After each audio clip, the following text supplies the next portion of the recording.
حد درجہ قابل احترام معززین کرام،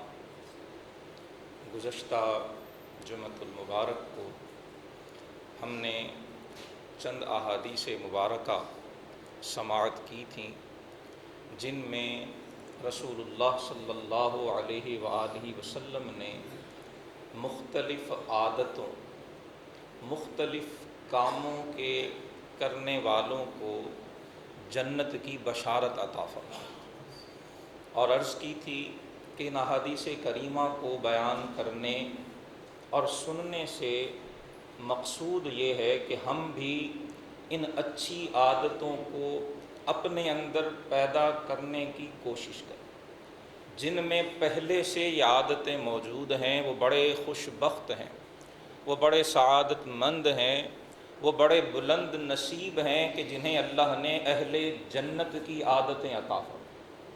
اور اگر ہم میں سے کوئی ان عادتوں سے محروم ہے، خالی دامن ہے، تو کوشش کریں کہ یہ عادتیں ہمارے کردار کا حصہ بن جائیں، یہ ہماری سیرت، یہ ہمارے اخلاق اور یہ ہماری روزمرہ زندگی کا جز بن جائیں، کہ جن عادات اعمال پہ اللہ کے صادق و مصدوق پیغمبر صلی اللہ علیہ وآلہ وسلم نے جنت کی بشارتیں ارشاد فرمائی ہیں، انشاءاللہ ان پہ عمل کرنے والا ان جنتوں کی نعمتوں سے محروم نہیں رہے۔ جنت کا ذکر اللہ پاک نے قرآن حکیم میں بڑی تفصیل سے ارشاد فرمایا۔ میں نے بطور مثال سورہ محمد کی آیہ نمبر 15 آج خطبہ میں تلاوت کی ہے۔ بڑی خوبصورتی سے، بڑے پیار سے اور بڑے حسین و جمیل انداز میں اللہ پاک نے جنت اور جنت کی نعمتوں کا تذکرہ فرمایا۔ یہ 26ویں پارے کی سورہ کریمہ ہے۔ ارشاد ربانی ہے، مثل الجنت التی وعد المتقون، اس جنت کی مثال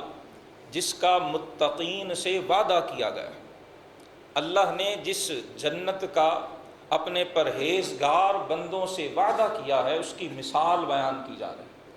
فیہا انہار من ماء غیر آسن، فرمایا اس جنت میں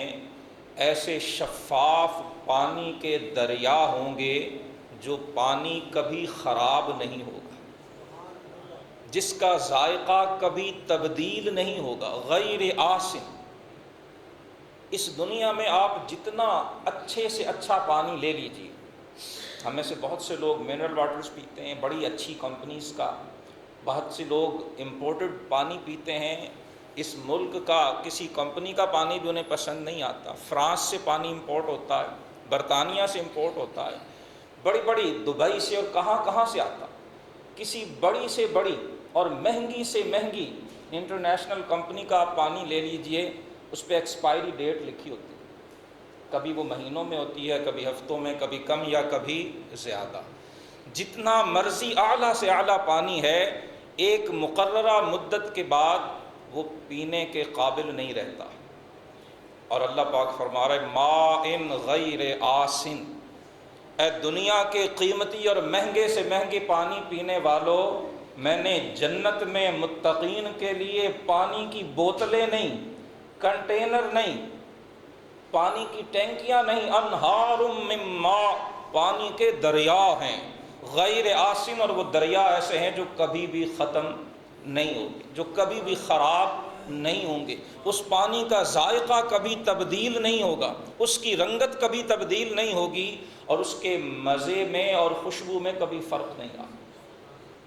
وَأَنْهَارٌ مِّن لَّبَنٍ لَّمْ يَتَغَيَّرْ طَعْمُهُ، جنت ہے کیا؟ جنت میں اللہ نے اپنے بندوں کے لیے نعمتیں کیا تیار کی ہیں، ہمیں خبر ہی نہیں۔ ارشاد فرمایا یہ تو پانی ہے، ہم نے تو جنت میں دودھ کے دریا بہائے ہوئے ہیں، اور دودھ لم یتغیر طعمہ، وہ دودھ جس کا ذائقہ کبھی خراب نہیں ہوگا۔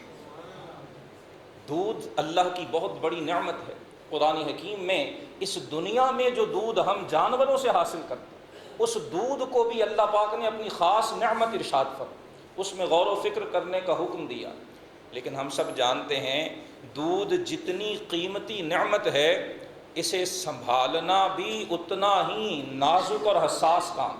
چند گھنٹے اگر دودھ کو سنبھالا نہ جائے تو دودھ کا ذائقہ خراب ہو جاتا ہے۔ اس موسم کے اندر گرمی میں دودھ گھر میں آتا ہے، اہل خانہ کو سب سے پہلے یہ خیال ستاتا ہے کہ اسے سنبھالنا کیسے۔ دودھ کو سنبھالنا چند گھنٹوں کے لیے اس دنیا میں مشکل، اور اللہ پاک ارشاد فرما رہا ہے انہار من لبن لم یتغیر طعمہ، ہم نے جنت میں جنتیوں کے لیے دودھ کے وہ دریا بہائے ہیں جن کا ذائقہ کبھی خراب ہی نہیں ہوگا۔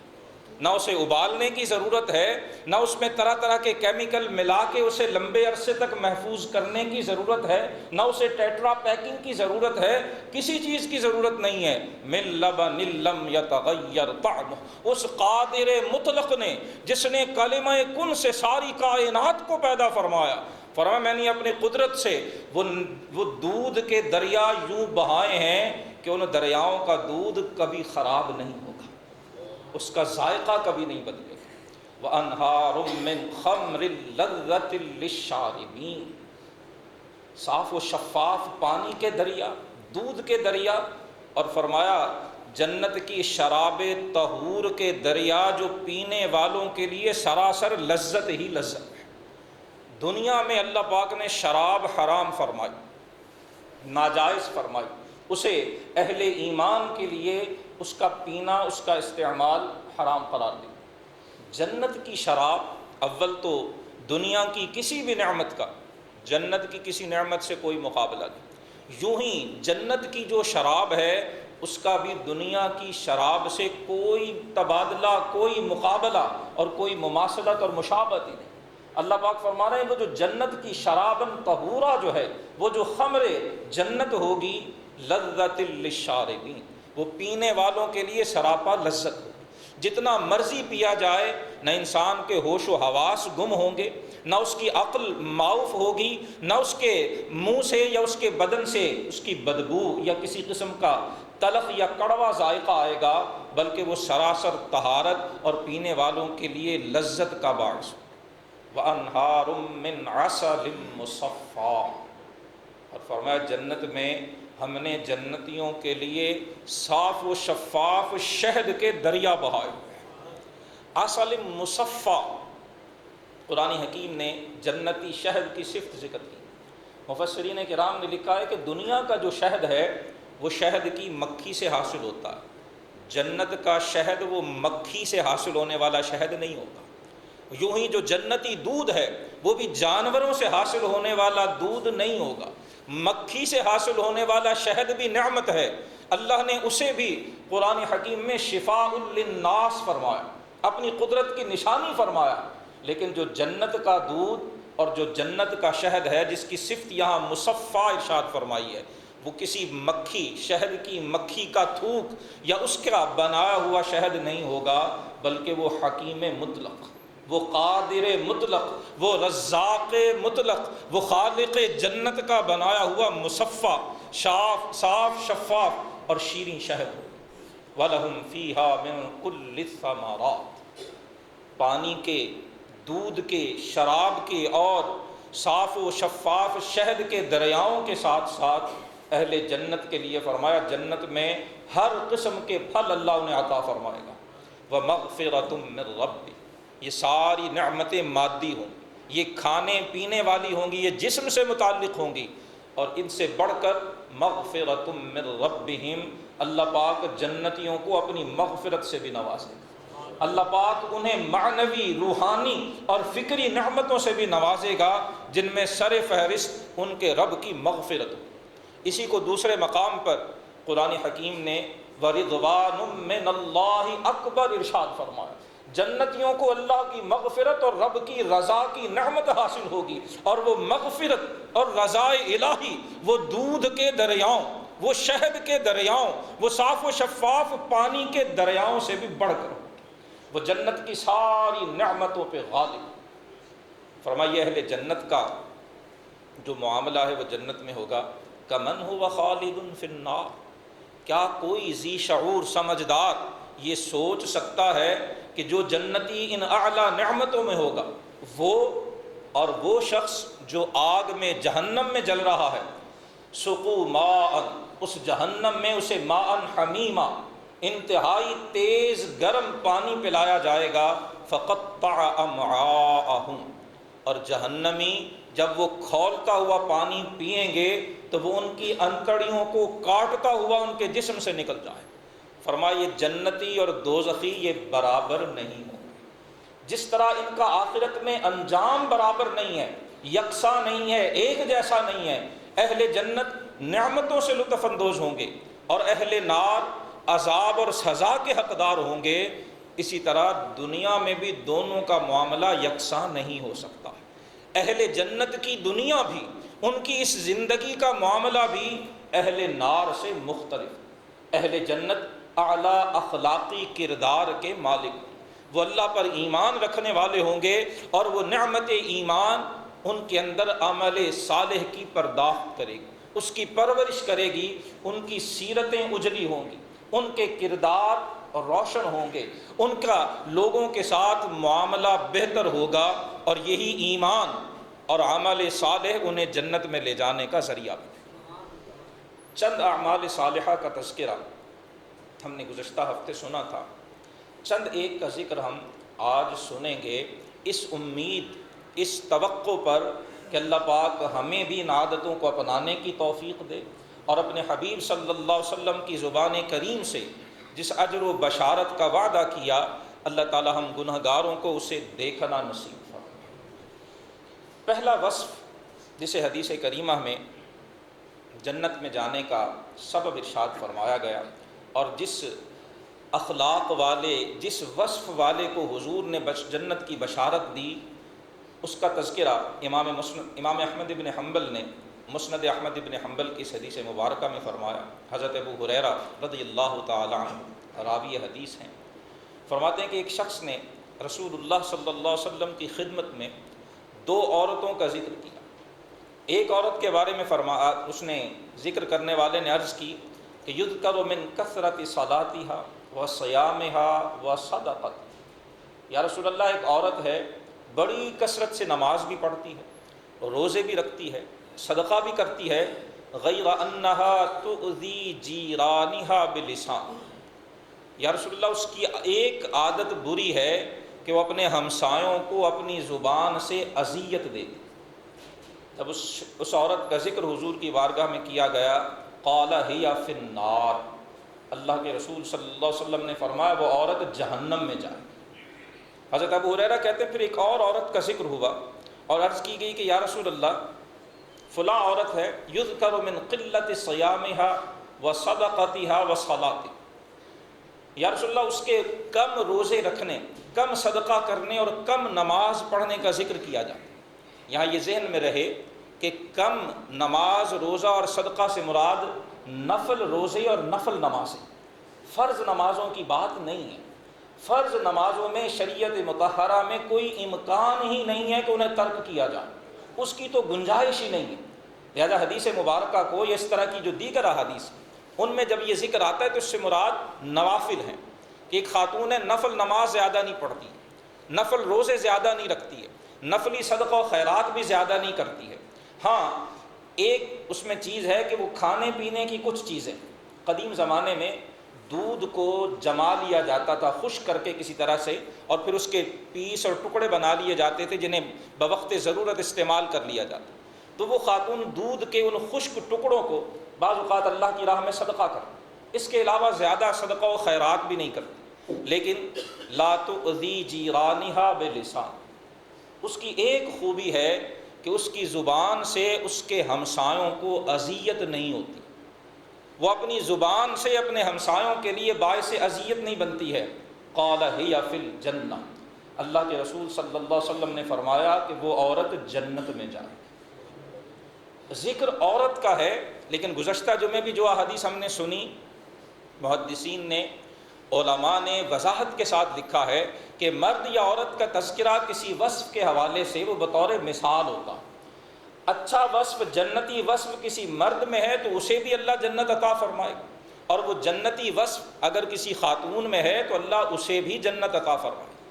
یہاں تذکرہ خاتون کا ہے، لیکن مراد یہ نہیں کہ صرف عورت کے لیے یہی معاملہ ہے، مرد بھی اگر وہ نفل، صدقہ، خیرات، نماز سب کچھ کرتا لیکن زبان سے پڑوسیوں کے لیے اذیت کا باعث ہے تو اللہ کے رسول فرماتے ہیں ایسے شخص کا ٹھکانہ جہنم ہو، مرد ہو یا عورت ہو۔ اور اگر ایک شخص ہے وہ زیادہ نفل نماز، نفل روزے، نفل صدقہ و خیرات نہیں کرتا لیکن اپنی زبان کو قابو میں رکھا ہوا ہے، زبان سے کسی کے لیے باعث اذیت نہیں ہے۔ گزشتہ جمعے بھی میں نے عرض کی تھی، رسول اللہ صلی اللہ علیہ وسلم نے ایک جو عمومی بات، ایک جنرل بات جو ارشاد فرمائی، پوچھا گیا کہ یا رسول اللہ ما اکثر ما يدخل الناس فی النار، یا رسول اللہ لوگوں کو سب سے زیادہ جہنم میں لے جانے والی چیز کیا ہوگی؟ اللہ کے رسول نے منہ اور شرمگاہ کا تذکرہ فرمایا، الفم والفرج، منہ، زبان منہ میں ہی ہوا کرتی ہے، یہ زبان انسان کے لیے جنت اور جہنم میں جانے کی وجہ بنا کرتی ہے۔ ایک حدیث میں حضور نے اسی کی اہمیت کو واضح کرتے ہوئے فرمایا کہ بعض اوقات انسان وہ ایک بات کہتا، قال بکلمۃ، وہ ایک جملہ، ایک لفظ زبان سے نکالتا اور اسے اس کی پرواہ بھی نہیں ہوتی، لیکن وہ جملہ اتنا پیارا، اتنا اچھا ہوتا ہے کہ اس ایک جملے کی وجہ سے اللہ اسے اپنی رضا عطا فرماتا ہے، رب اس بندے سے راضی ہو جاتا۔ اور بعض اوقات ایک جملہ زبان سے نکلتا، بولنے والے کو پرواہ بھی نہیں ہوتی، اور وہ ایک جملہ اسے جہنم کی گہرائیوں میں گرا دیتا۔ تو یہ حدیث مبارکہ ہمیں متوجہ کر رہی ہے کہ اہل جنت کی دنیا میں خوبی ایک یہ ہے کہ وہ اپنی زبان کے معاملے میں بڑے محتاط ہوتے ہیں، زبان کے استعمال میں عدم احتیاط، زبان کے معاملے میں غیر محتاط رہنا، یہ بعض اوقات انسان کی آخرت کو خراب کرنے کا ذریعہ ہوتا ہے۔ یہ حدیث مبارکہ ہم سب کو متوجہ کرے۔ دوسری حدیث مبارکہ جسے امام بخاری رحمہ اللہ نے صحیح بخاری میں ذکر فرمایا، حدیث نمبر 2631، حضرت عبداللہ بن عامر رضی اللہ تعالی عنہ، آپ راوی ہیں کہ رسول اللہ صلی اللہ علیہ وسلم نے ارشاد فرمایا، 40 خصلہ اعلاہن منیحۃ العنس، ما من عامل يعمل بخصلة منها رجاء ثوابها وتصديق موعودها الا ادخلہ اللہ بها الجنہ، او کما قال الرسول صلی اللہ علیہ وسلم۔ حضور نے فرمایا 40 عادتیں ہیں جن میں سب سے اعلیٰ عادت منیحۃ العنز ہے۔ میں اس کی وضاحت عرض کرتا ہوں۔ حضور نے فرمایا 40 عادتیں، سب سے اعلیٰ منیحۃ العنز ہے، جس بندے میں ان 40 میں سے ایک عادت بھی ہو اور وہ اس عادت پہ عمل کرے، رجاء ثوابها و تصدیق موعودها، 2 شرطوں کے ساتھ، عادت پہ عمل پیرا ہو اور اجر و ثواب کا امیدوار، اور جو بشارت اس عادت کے بارے میں دی گئی ہے، بھلے قرآن میں یا رسول اللہ کی زبان اقدس سے، وہ اس بشارت کی تصدیق بھی کرتا کہ ہاں یہ بشارت سچی ہے، جو اللہ کے نبی نے فرمایا ہے، جو قرآن نے ارشاد فرمایا ہے وہ حق ہے۔ فرمایا جو حصول ثواب اور تصدیق بشارت کے ساتھ ان میں سے ایک پر بھی عمل کر لے گا، اللہ اس عادت کے بدلے اسے جنت میں داخل فرمائے۔ حضور نے یہاں منیحۃ العنس کا ذکر کیا۔ شارحین حدیث نے، علامہ ابن حجر عسقلانی رحمہ اللہ نے بخاری شریف کی شرح فتح الباری میں ذکر کیا کہ عربوں میں ایک عادت تھی کہ وہ بعض اوقات کسی شخص کو جو تنگ دست ہوتا، مفلوق الحال ہوتا، اسے کوئی دودھ والا جانور ادھار دے دیتے، اونٹنی دے دی کہ بھئی یہ اونٹنی تم رکھو، اس کا دودھ دو، اسے کھلاؤ پلاؤ بھی، اس کا دودھ بھی استعمال کرو، اگر اس کی اون ہے تو وہ اون بھی تم استعمال کرو، جب مجھے ضرورت ہوگی میں تم سے واپس لے لوں۔ ایک ہے کسی کو دے کے مالک بنا دینا، صدقہ کر دینا، اس کا اپنا اجر و ثواب ہے، اس کی فضیلت الگ بیان کی گئی۔ لیکن اگر ایک شخص کسی کو کسی جانور کا مالک نہیں بنا سکتا، وہ اسے ہمیشہ کے لیے نہیں دے سکتا، کچھ عرصے کے لیے اسے استعمال کے لیے دے، اونٹنی دے دی، گائے دے دی، بھیڑ دے دی، بکری دے دی، کوئی بھی ایسا جانور جو دودھ والا ہوتا، اسے عربی میں منیحۃ العنز کہتے ہیں۔ کسی شیردار، کسی دودھ والے جانور کو کسی شخص کو جو مفلوق الحال ہے، جو تنگ دست ہے، جو حالات کی چکی میں پس رہا، اسے وہ دودھ والا جانور دے دینا کہ تم اس کا خیال بھی رکھو، چارہ کھلاؤ اور اس کے دودھ سے اپنا اور اپنے بیوی بچوں کا پیٹ پالو۔ اللہ کو یہ عادت اتنی پسند ہے، رسول اللہ فرماتے اعلاہن منیحۃ العنس، وہ 40 عادتیں، 40 خصلتیں جن میں سے حضور فرماتے ہیں جس کے اندر ایک بھی ہے رجاء ثوابها و تصدیق موعودها، اس کے اجر و ثواب کی امید رکھتا ہو اور اس پہ دی جانے والی بشارت کی تصدیق کرتا ہو، اللہ اس ایک عادت کے بدلے اسے جنت عطا فرمائے۔ گویا کسی کو اگر ہم کوئی چیز مالک بنا کے نہیں دے سکتے ہیں، کوئی ضرورت کی چیز کسی کو ادھار کے طور پہ دینا، یہ بھی جنت کے حصول کا ذریعہ۔ ہمارے ملک کی حالات بڑے پیچیدہ، مہنگائی ہر حد سے باہر نکل چکی ہے، حکومت نام کی کوئی چیز کہیں دور دور تک نظر نہیں آتی، کوئی اس مہنگائی کے جن پہ قابو پانے والا نہیں۔ صحیح بخاری شریف کی یہ حدیث مبارکہ، جنہیں اللہ نے خیر عطا فرمائی، جنہیں اللہ نے خوشحالی عطا فرمائی، جنہیں کشادگی عطا فرمائی ہے، اور الحمدللہ ثم الحمدللہ اہل خیر ہمیشہ دوسروں کی مدد کرتے رہتے ہیں، لیکن یہ حالات ایسے ہیں جن میں عرض کی کہ تمام اندازے غلط ثابت ہو رہا ہے، پریشانی اتنی ہے معاشرے کے اندر کہ جس کا اندازہ کوئی نہیں۔ رسول اللہ کی یہ حدیث سنیے، اگر ہم کسی کو کسی چیز کا مالک نہیں بنا سکتے ہیں، کسی تنگ دست، کسی محتاج، کسی غریب، کسی حالات کی چکی میں پسے ہوئے کو عاریتاً ادھار کے طور پر بھی اگر ہم کوئی چیز دے سکتے ہیں جس سے وہ چند مہینے کے لیے، کچھ عرصے کے لیے فائدہ اٹھا لے، اللہ کے رسول فرماتے ہیں وہ ادھار دی ہوئی چیز واپس لے۔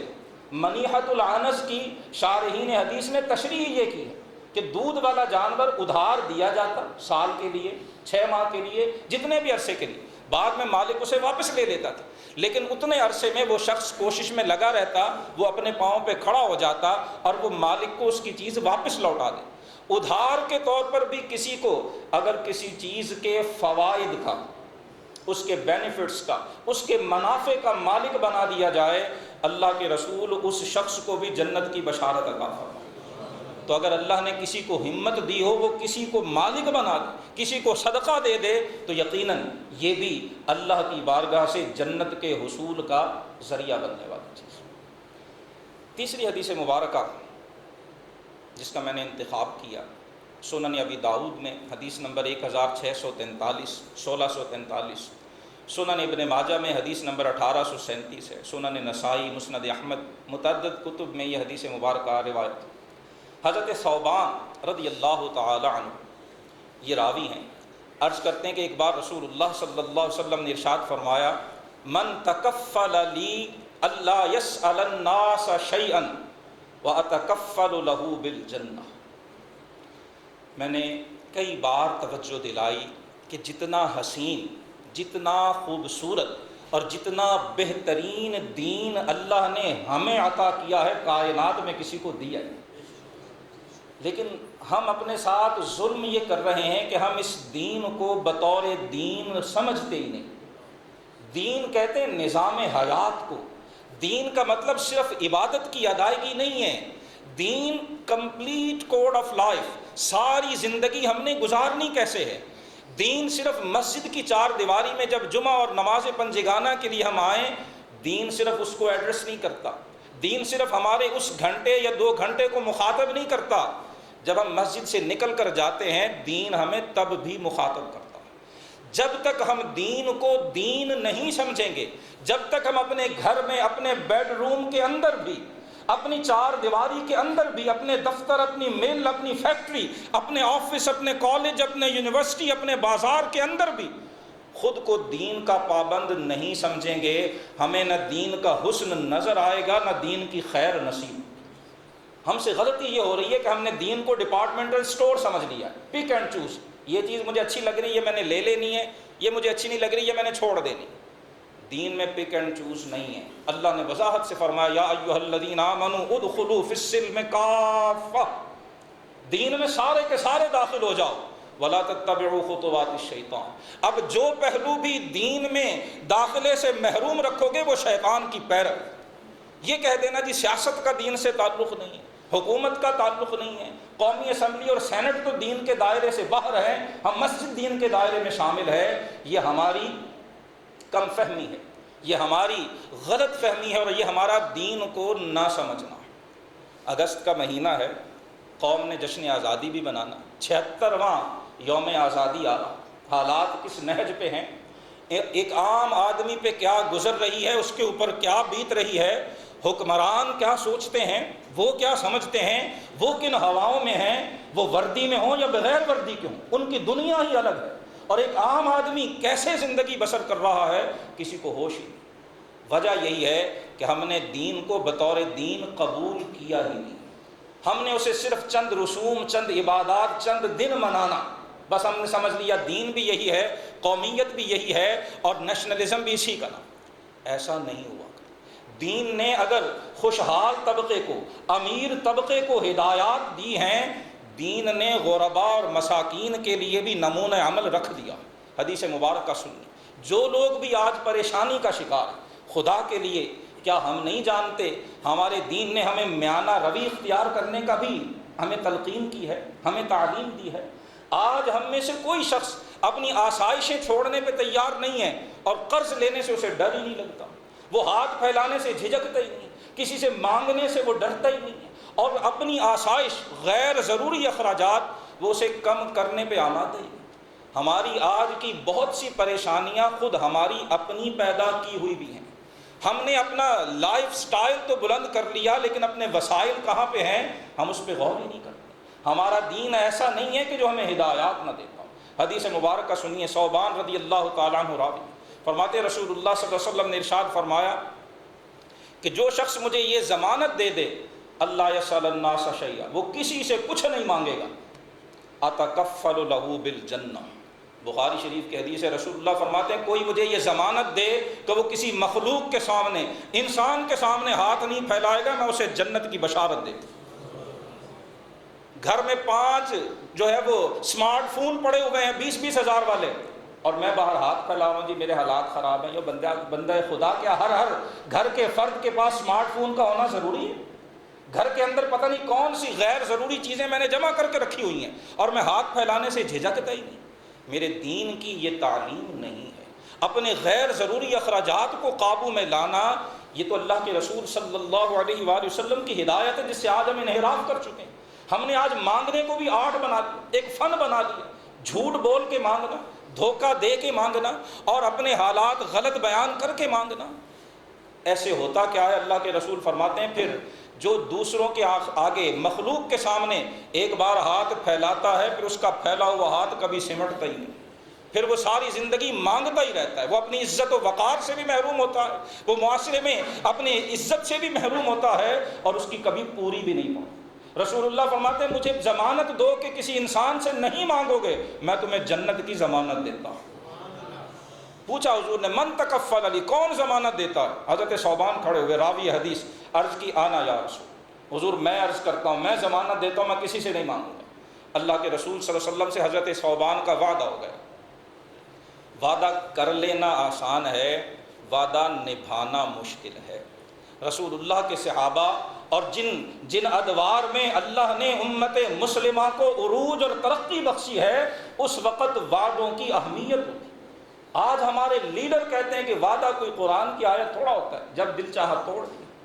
جب لیڈروں کا یہ حال ہو تو پھر عوام کا حال کیا ہوگا؟ حضرت ثوبان رسول اللہ سے وعدہ کرتے ہیں، پھر کیا کیا؟ راوی حدیث کہتے فَكَانَ لَا يَسْأَلُ أَحَدًا شَيْئًا، پھر لوگوں نے دیکھا کہ ثوبان نے ساری زندگی کبھی کسی سے کچھ نہیں مانگا۔ اور سنن ابن ماجہ کی روایت میں ہے فَكَانَ ثَوْبَانُ يَقَعُ صَوْتَهُ وَهُوَ رَاكِعٌ، حضرت ثوبان جو اس حدیث کے راوی ہیں، جس میں رسول اللہ گارنٹی دیتے ہیں، ضمانت دیتے ہیں کہ تم لوگوں کے سامنے ہاتھ مت پھیلاؤ، کسی کے سامنے اپنی ضرورتیں مت رکھو، کسی سے مت مانگو، میں تمہیں جنت کی بشارت دے دوں۔ وہ حضرت ثوبان سواری پہ سوار ہوتے، اور اس زمانے میں سواری اونٹ اور گھوڑا ہوتی، اور اونٹ پہ سوار ہونا اچھی خاصی جد و جہد والا کام ہوتا۔ حضرت ثوبان سواری پہ سوار ہوتے، یقع صوت،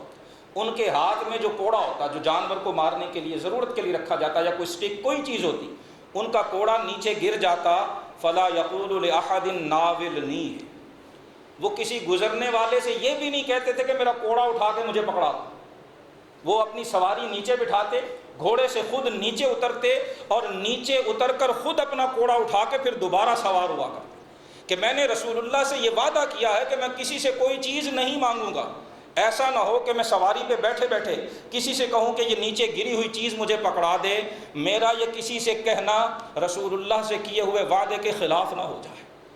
اللہ کے رسول صلی اللہ علیہ وسلم نے جو لوگوں سے مانگنے سے بچتا ہے اسے بھی جنت کی بشارت عطا فرمائی. فقر، غربت، تنگ دستی، تلک الایام نداولها بین الناس، یہ تو اللہ کا قرآن کہتا ہے کہ حالات یکساں نہیں رہتے ہیں. آج اگر برے حالات ہیں اللہ انہیں بروں سے اچھوں میں تبدیل فرما دے گا. یہ دن گزر جائیں گے، برے دن بھی گزر جائیں گے، اچھے دن آئیں گے. ان سختی کے ایام میں اپنی ضرورتیں کم کر لینا، اپنی آسائشیں کم کر لینا، اپنی ضرورتیں کم کر کے کسی کے سامنے ہاتھ پھیلانے سے بچنا،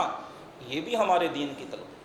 یہ بھی ہمارے دین کا سکھایا ہوا سبق ہے، جسے بدقسمتی سے ہم نے انفرادی طور پہ بھی بھلا دیا اور قومی اور اجتماعی طور پہ بھی بھلا. ہماری قومی سطح پر جو زندگی اس میں بھی یہی مسئلہ، ضرورتیں ہم کم نہیں کرتے، آسائشیں ہماری کم نہیں ہیں اور وسائل اس کا ساتھ نہیں دے پا رہے. اللہ کے حبیب علیہ الصلوۃ والسلام نے کسی سے نہ مانگنے والے کو بھی جنت کی بشارت عطا فرمائی. اور اگلا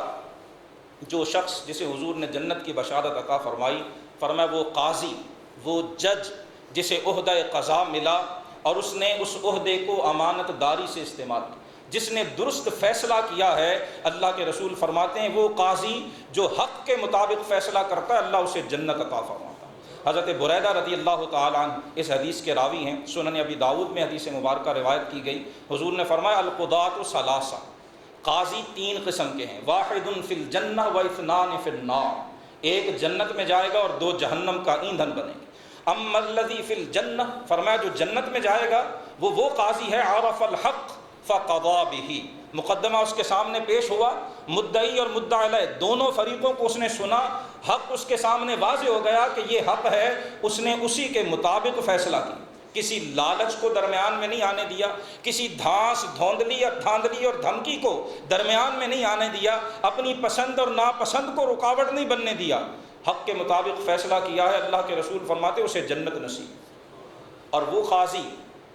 جس نے حق کو پہچان لیا لیکن فیصلے میں ظلم کیا وہ جہنم میں جائے گا. اور دوسرا وہ قاضی جو منصب قضا پہ تو بیٹھا اور اسے قضا کا علم ہی نہیں، اسے پتہ ہی نہیں ہے فیصلہ کرنا کیا ہے، حق کو پہچاننا کیسے ہے، درست رائے تک پہنچنا کیسے ہے. فرمایا جس نے جہالت کی وجہ سے فیصلہ کیا ہے وہ بھی جہنم میں جائے گا. جو جاہل ہے اسے قضا پہ بیٹھنے کا حق ہی نہیں ہے. جو یہ سمجھتے ہوئے بھی کہ مجھے پتہ نہیں ہے، سفارش سے، رشوت سے، ناجائز طریقے سے، کسی بھی ذریعے سے عہدہ قضا حاصل کر کے غلط فیصلے کرتا ہے وہ بھی جہنم کا ایندھن. اور آخری حدیث مبارکہ جو آج ہم سنیں گے، سنن ترمذی کی حدیث نمبر 2165، اس میں حضرت عمر فاروق رضی اللہ تعالی عنہ راوی، رسول اللہ صلی اللہ علیہ وسلم کے ارشاد کریم آپ روایت فرماتے ہیں، حضور نے فرمایا علیکم بالجماعہ وَإِيَّاكُمْ وَالْفُرْقَةِ فَإِنَّ الشَّيْطَانَ مَعَ الْوَاحِدِ وَهُوَ مِنَ الْإِثْنَيْنِ أَبْعَدُ مَنْ أَرَادَ بُحْبُوحَةَ الْجَنَّةِ فَلْيَلْزَمِ الْجَمَاعَةَ أو كما قال الرسول صلی اللہ علیہ وسلم. سیدنا عمر فاروق راوی ہیں کہ رسول اللہ صلی اللہ علیہ وسلم نے ارشاد فرمایا علیکم بالجماعہ، اے میری امت جماعت کا ساتھ تھامے رکھنا، مسلمانوں کی اکثریت کے ساتھ رہنا، مسلمانوں کی جماعت کے ساتھ رہنا. 11 اگست 2023، 14 اگست 76واں یوم آزادی آ رہا ہے. سنن ترمذی کی حدیث نمبر 2165 ہے. اللہ کے رسول صلی اللہ علیہ وآلہ وسلم امت کو تلقین فرما رہے ہیں علیکم بالجماعہ، جس طرف میری امت کی اکثریت ہو اسی کو تھامے رکھنا، اسی پر مضبوطی سے گامزن رہنا. امام ترمذی رحمہ اللہ تعالی اس حدیث کو روایت فرما کے لکھتے ہیں کہ جو الجماعہ ہے، جس کو تھامے رہنے، جس کے ساتھ رہنے کا حضور حکم دے رہے ہیں، فرمایا یہ وہی لوگ ہیں جو حدیث پڑھنے والے ہیں، جو فقہ پڑھنے والے ہیں، جو علم پر عمل کرنے والے ہیں، جو قرآن و سنت پر فکری اور عملی لحاظ دونوں لحاظ سے عمل کرنے والے ہیں. وہی دراصل اہل جماعت ہیں جن کے ساتھ رہنے کا رسول اللہ صلی اللہ علیہ وسلم حکم ارشاد فرمایا. اور پھر حضور نے وجہ ارشاد فرمائی ایاکم والفرقہ، تفرقہ بازی سے بچو، علیحدہ علیحدہ چھوٹی چھوٹی ٹولیاں، فرقے اور جماعتیں بنانے سے بچو، فإن الشیطان مع الواحد، فرمایا جو اکیلا ہوتا ہے اس کے ساتھ شیطان ہوتا، وَهُوَ مِنَ الْإِثْنَيْنِ أَبْعَدُ، اکیلے کے ساتھ شیطان ہے، جب دو ہو جائیں تو شیطان ان سے دور ہو جاتا ہے، اور جتنی جماعت بڑی ہوتی جاتی ہے شیطان ان سے دور ہوتا چلا جاتا ہے۔ اسی لیے اللہ کے رسول نے ایک دوسری حدیث میں فرمایا کہ من شذ فی النار، جو مسلمانوں کی اکثریت کو چھوڑ کے علیحدہ راہ اپناتا ہے وہ جہنم میں اپنا ٹھکانہ بناتا ہے۔ آج اگر ایک شخص کھڑا ہو کے کہتا ہے کہ جی ساری امت نعوذ باللہ 14 صدیوں سے غلط تھی، سارے محدثین غلط تھے، سارے تابعین غلط تھے، سارے فقہاء غلط تھے، سارے مفسرین غلط تھے، میں اکیلا ٹھیک ہوں، تو یہ حدیث اپنے ذہن میں رکھیے۔ اللہ کے رسول فرماتے ہیں جو اکیلا ہے شیطان اس کے ساتھ ہوتا ہے، اور جو دو ہوں شیطان ان سے دور ہے، اور جماعت جتنی بڑی ہوگی شیطان ان سے اتنا ہی دور ہوتا چلا جائے۔ اور حضور نے بشارت دی کہ من اراد بحبوحۃ الجنہ، شارحین فرماتے بحبوحہ جنت کے اعلیٰ ترین درجے کو کہا جاتا ہے، وسط جنت، جنت کا درمیانی حصہ، فرمایا جو جنت کے اعلیٰ ترین حصے میں پہنچنا چاہتا ہے فیلزم الجماعہ، اسے چاہیے کہ وہ جماعت سے اپنے آپ کو مضبوطی سے جوڑے رکھے۔ اللہ سبحانہ و تعالیٰ اس حدیث مبارکہ میں غور و فکر کرتے ہوئے ہمیں اپنے آپ کو اہل سنت و جماعت کے ساتھ، امت مسلمہ کی اکثریت کے ساتھ جوڑے رکھنے کی توفیق عطا فرمائے۔ وآخر دعوانا ان الحمد للہ۔